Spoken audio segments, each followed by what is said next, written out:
Welcome to another edition of AFL Riverina TV. I'm Lauren Markham. Thanks for joining us. And welcome to Goanna's co-coach Travis Cohalan and Bush Pigs assistant coach Jack Egan. Thanks for coming in, guys. Thanks for having us. Now, Trav, you're a third of the way into your first season coaching. Are you enjoying it? And just how many sleepless nights is it giving you?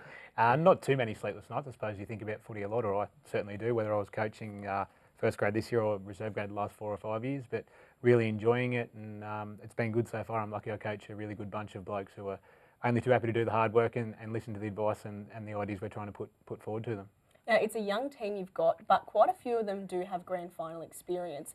You did lose a few of those older heads last year, so, how have you and Nathan differed the coaching from last time? I think, to be honest, a lot of people were making a lot of the fact we had lost quite a few quality or definitely quality players, but more experienced players, so we sort of saw it more as a challenge to promote players from within and really give the young guys a chance to step up and have a crack at first grade. I think we're both pretty proud to say, Nathan and I, that we've had 7 guys make their debuts this year, so 7 debutants in first grade, and I mean, what are we, 5 games into the season? So that's awesome. All those guys are pretty much Mango or Eastlakes juniors, so it's really good for the club and positive to see the results flowing through from the juniors to senior football.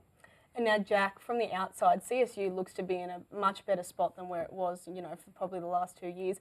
How are you enjoying your second year as assistant coach?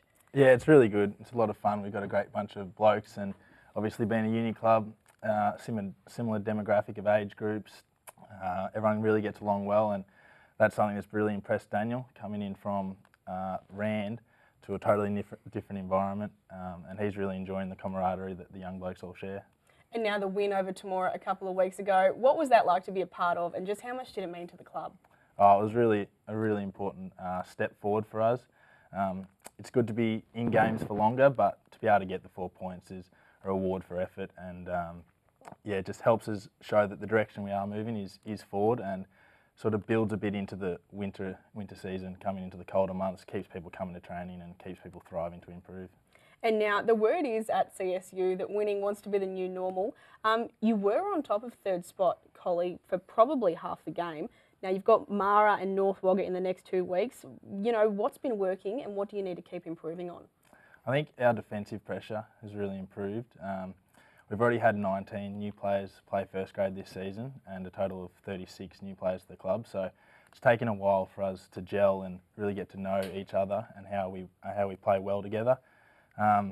We just have to, concentration is a really key thing for us, and with the young blokes, just the mental pressure of staying in the game for longer, and when things are going wrong, to be able to withstand those things and improve and get back on top of the game. And now, Trav, your only loss for the season against an unbeaten Tigers. What makes them so dangerous? I think we rate every opponent we play, but they are clearly, out of the teams we've played this year, they're definitely the benchmark. They don't really have a weak link, to be honest. They're fit, young, quick, and got some really skillful players, so they run from every line on the ground. And as soon as we turned the ball over quite a lot going forward against Tigers, and we were made to pay, they ran it out of the back line and kicked some very easy goals on us. So they're definitely a scary proposition, and probably the best team in the comp at the moment by a fair way, I would have thought. And now Tigers host Cohalan this week. What are the Hoppers going to have to do to match them? Probably, like I was alluding to, then probably play accountable football, but also not turn it over too easily. If you can make your kick stick and your handball stick, and not give them that chance to run it out of defence too easily. When you do turn it over, I suppose they're going to have to be very good at getting some pressure on. But that's easier said than done. Like I said, they've got a lot of Tigers have got a lot of basically their whole back line, and most of their midfield are all really fit, really quick and powerful runners, so they're hard to stop for sure. And now Leeton at home to Ganmain. You've beaten both of those teams who have some of the league's key big men. Who do you think is going to come out on top? I think that will be a very tough one, to be honest. We rate Leeton and Ganmain very high. They have some very, very good, powerful key position players across the park, both teams. So I think it'll be really close. I'd probably say at the moment maybe Leeton, but only by a goal or two. I think it would be very close. It's a tough end to a difficult week for the Lions, who farewelled former president Peter McKeag. He had a profound impact on the club and many, many players in this region, and our condolences to his family and the Ganmain community. Now, Trav, you've got Turvey Park this week, then tough away games to Griffith and Coolman to round us off to the halfway mark. What are you going to have to do to maintain maximum points? Probably a bit of a cliche, but a week at a time for us. I know that's an old coaching cliche, and but it's probably true. We've had 2 weeks off with the general bye and now our club bye, so we just need to get back to our basics and work on our pressure, work rate, and turn up with the right attitude this week against Turvey Park. And then obviously we do have 2 very tough away games to round out the year. So I think when we play our good footy, we've got our pressure right and our work rate right, just the little things. So we give 100% effort. When we do that, we stay in games and we can win games.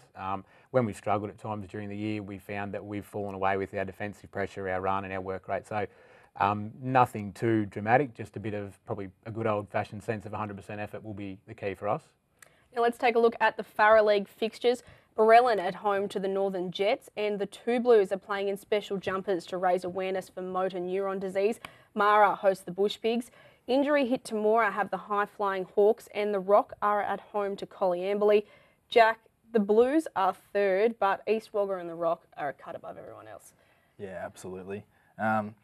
Just their firepower up forward and their midfield, they're just really strong teams, and they've proven it time and time again. They're just consistently good. They don't lose those tight games. They're always, if someone does come close to them, they always find a way to win. And as we saw with the Rock and East Wagga early on in the year, they couldn't split each other. And now, if you did have to make a pick between those two, who would it be and why? I'd probably say East Wagga, I think. I feel that they're just going to be a bit more hungrier, just due to the recent events and obviously the grand final loss to the Rock. I think they're just probably a little bit more driven, and if they can get good delivery to Geppert when he's on, he can really put a game away. And now, what about individuals? Who are the most dangerous players you've come up against this season? Obviously Geppert. If you can limit the flow to him, you can sort of stop him, but he can kick him from anywhere, so it makes him really hard to stop. I also think the midfield at the Northern Jets, as a group, they really gelled, and they probably had the most impressive midfield structure and setup of any of the teams without relying on any one player. So they were really hard to stop for us. Well, thanks very much for joining us, guys. All the best on Saturday and for the rest of the season. Thanks, Lauren. Thank you.